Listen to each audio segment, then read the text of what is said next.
Welcome back, ladies and gentlemen. Today we are going to be finally hopping into the Saw franchise here. This is a franchise I always go to during the Halloween season, and October starts, well, tomorrow. So, um, why not hop on into it and kind of just get into the flow of things here? Allergies are kicking in, so just bear with me here.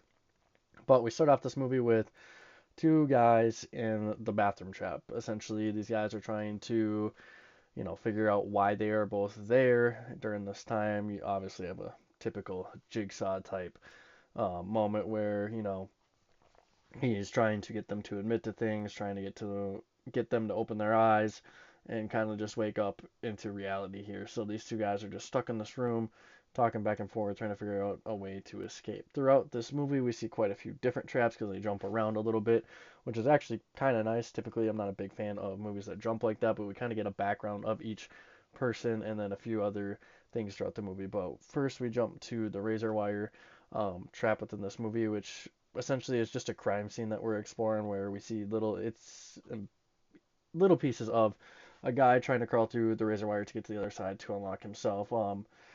There's so much razor wire in here, it's nearly impossible to not get cut by it. So he had to do this in a certain amount of time. He obviously did not make it and ended up basically bleeding to death. Next up, we see the flammable jelly. This is one where essentially you have a candle that you're walking around and the jelly's flammable, so if it gets too close to you, it is going to set you on fire, and you have to find a code in a room that had a bunch of different numbers and letters and all that fun stuff going on there. My favorite one of the whole movie, because this sets up movies to come, is going to be that reverse bear trap.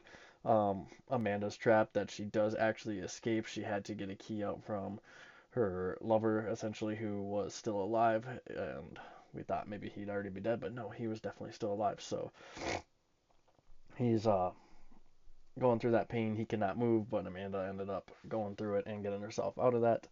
Next up, we have the drill chair, which is kind of like the first trap we see within the franchise, one of the first, I should say, and it wasn't anything crazy. It was just kind of given a background of Jigsaw, so that was kind of nice to see throughout this movie.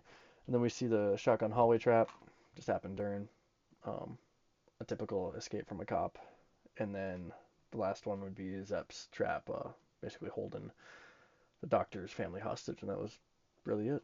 Pretty good movie overall. I love this franchise. This is like always my go-to when it comes to Halloween. I'll watch this, and then obviously like the Halloween and Friday the 13th franchises. So highly recommend watching all these movies here. I'm going to continue with all of these, and then probably Terrifier after that as the month